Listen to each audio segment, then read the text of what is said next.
My next big target is banks and the private sector investment. That is the bullseye. Strong words coming in from the Finance Minister Arun Jaitley. In an exclusive chat with Shireen Ban, he adds that the ministry is looking into consolidation of the banking system seriously. Let's listen in to that conversation and we'll be back. The latest as far as the NPA ordinance is concerned. We're still awaiting clarity from the Reserve Bank of India. Well, how soon can we expect this process to move forward? Very shortly, because the RBI and the banks are working on the list of people who are the NPA defaulters in that sense, and therefore which are the people to be selected in the first instance for, which are the companies to be selected in the first instance for the action under the insolvency law.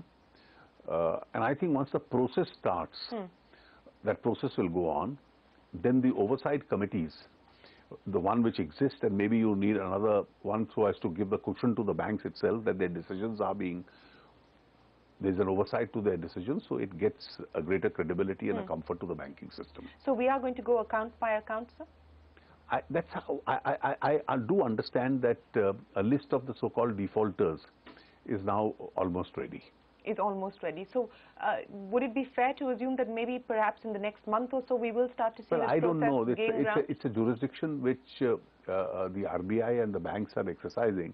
So they'll decide on the time schedule. But I would like to specifically ask you about banking consolidation, because that's been a big theme that you've been trying to gather momentum on.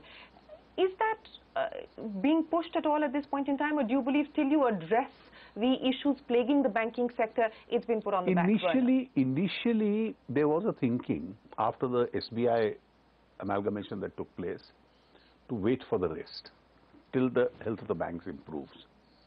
We've now re-looked at the whole system, and there are some institutions within the public sector banks which can be consolidated. Even under the present circumstances, we are seriously examining them. What would be the next big items that you're going to work on? I know FDI liberalization, this was a budget announcement that you had made. It is awaiting, or several things, whether tweaking of the FDI retail policy, for instance, or the food retail policy specifically, are awaiting cabinet approval. Well, these are all matters which are pending discussion. Unless the cabinet takes a firm view of this, we can't really make an announcement. I think as far as the finance ministry, my concentration today is really for the to look at the banks and the private sector investment. That's where the bullseye is.